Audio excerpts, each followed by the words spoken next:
Hello everyone, welcome back to my YouTube channel, Tavari. And I am Akaksha Manna. And in December 2025, I have qualified for assistant professor and admission to PhD.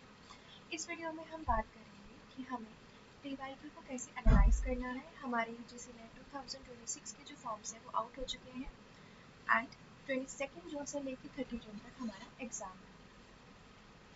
First question ये है, ये दिसंबर 2025 के 5 general shift second का paper है, तो आप इसको देख सकते हैं शिफ्ट 2 में जो हिस्ट्री का पेपर था, मेरा पेपर हिस्ट्री है, तो ये उसी में से एक क्वेश्चन आया था। अब इस क्वेश्चन को हम स्टार्ट करने से पहले एक तो ये चीज़ देखिए, जब हम एनालाइज कर रहे हैं सबसे पहले ये कौन से यूनिट से आया है, क्योंकि ये पेपर 1 का क्वेश्चन है, तो ये हमें इंडियन स्कूल ऑफ लॉजिक से दिख रहा है। इट मीन्स ये लॉजिकल रीजनिंग का यूनिट है। और ये किस सब टॉपिक का पार्ट है, इसको हम पढ़ते हैं तब समझते हैं। जैसे असर्शन रीजन जो है वो 2023 जून के बाद आप कंटिन्यू में आने लगा है, तो आपको मोस्ट प्रोबेबली जून 26 के एग्जाम में भी देखने को मिलेगा। असर्शन रीजन आपको बहुत ज़्यादा प्रैक्टिस करने की जरूरत है, क्योंकि कन्फ्यूजिंग होता है। मेरे लिए भी बहुत कन्फ्यूजिंग है जब मैं इसको पढ़ रही थी, तो मैंने इसको इजीली इसलिए ऐसे समझा था, जैसे असर्शन का मतलब है आपको कोई एक स्टेटमेंट दिया है और रीजन दिया है, मतलब बिकॉज लगा देना। जैसे इसमें है the argument that sound is eternal, sound is eternal because it is produced. ये fallacious है according to classical Indian school of logic। और because लगा दो तो इसके बाद आ जाएगा क्योंकि मिडल टर्म जो है वो बहुत नैरो है। इसमें मिडल टर्म हमारे इटर्नल है, और इटर्नल आपको पता है कि ये बहुत ज़्यादा होता है, ये टू नैरो तो नहीं हो सकता, तो ये हमारा ऑटोमेटिकली गलत हो जाता है। अब ये हमारा नॉट द करेक्ट एक्सप्लेनेशन है, क्योंकि आर हमारा गलत है, तो ये दोनों ऑटोमेटिकली गलत हो गए और ये भी हमारा गलत, तो हमारा आंसर जो है वो थर्ड है, ये आ गया। अब आपको इसमें एक तो ये चीज़ समझ आई, ठीक है। अब आपको एक चीज़ इसमें ये देखना है कि हमारा जो हेतव व्यास है, हम हेतव व्यास में बाकी के टॉपिक्स भी करेंगे साथ साथ।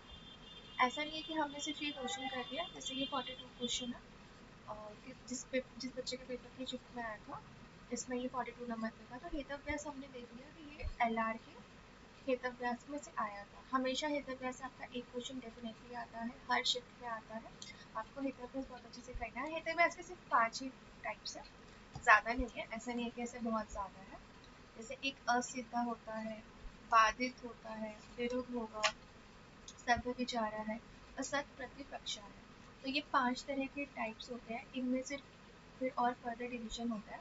तो हमारा जो ये था, sound is eternal because it is produced, eternal भी बोल रहा है, प्रोड्यूस भी बोल रहा है, तो ये इसके अपोजिट है। तो ये हमारा जो थर्ड पार्ट है विरुद्ध, उसका थर्ड टाइप है, उसका ये एग्जाम्पल है, ठीक है।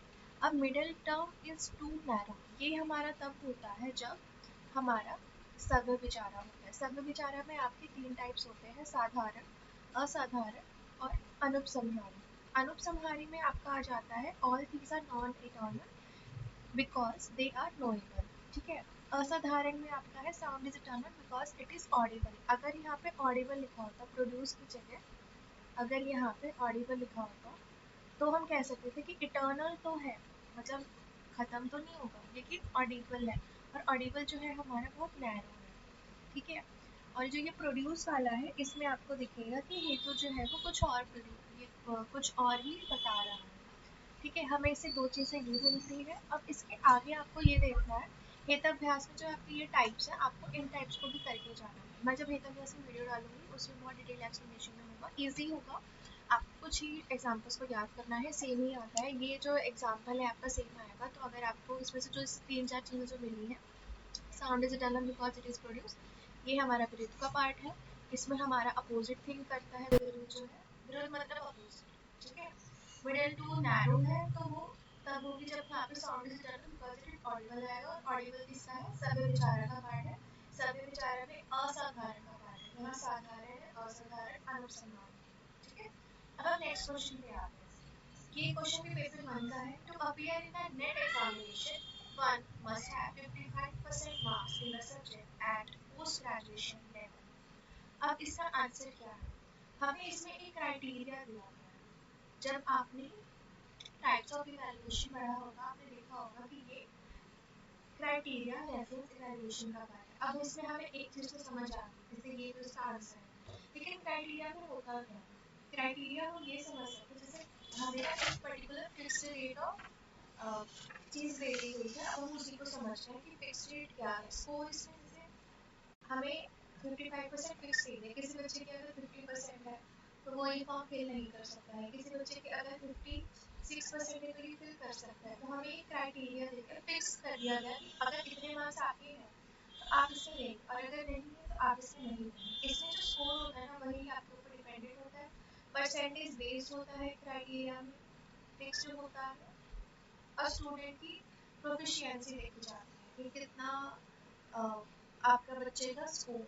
ठीक है, अब हम बात करते हैं इवैल्यूएशन में आपके और भी टाइप्स आते हैं, जिसमें से आपका फिर नेक्स्ट आता है फॉर्मेटिव। फॉर्मेटिव आप इस तरह से समझ सकते हो, जैसे इसमें आपका जब हम पढ़ रहे होते हैं, जैसे अभी मैं कोई क्वेश्चन सॉल्व करवाऊंगी तो उसमें आपका आ जाएगा, जैसे मैं पीवाईक्यू सॉल्व करवा रही हूँ तो पीवाईक्यू में साथ साथ कोई बच्चा अगर लाएगा तो वो उसमें बता रहा है कि मुझे ये क्वेश्चन नहीं आया, तो मैं साथ साथ उसको समझाऊंगी कि ये क्यों आपको समझ नहीं आ रहा।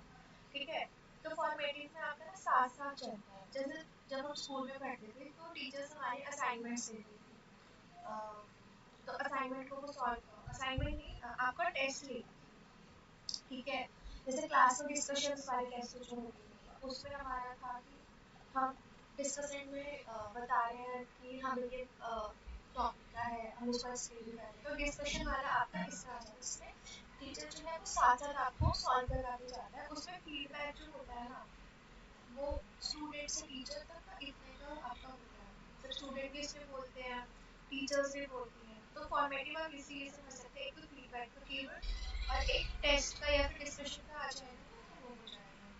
ठीक है, आता है आपका प्लेसमेंट वाला। प्लेसमेंट आपको करने, जब प्लेसमेंट आपका लास्ट में जब आपके इंटरव्यूज वगैरह होते हैं उसके लिए जो किया जाएगा, तो ये तो पोस्ट ग्रेजुएशन तो इस क्वेश्चन में आता है नहीं।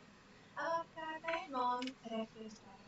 नॉन रेफरेंस आप इस तरह से समझिए, जैसे आपको एक सेट दे दिया गया, जैसे इतने सारे लोग हैं, ठीक है, तो उसमें आपका कितने मार्क्स है, आपको उससे ना कंप्लीट किया गया, आपको उससे एक तरह से कंपेयर किया गया, तब उसमें हम नॉन रेफरेंस को कहते हैं। तो इस क्वेश्चन से हमें, एक क्वेश्चन से हमें इतनी सारी चीज़ें समझ आ रही है।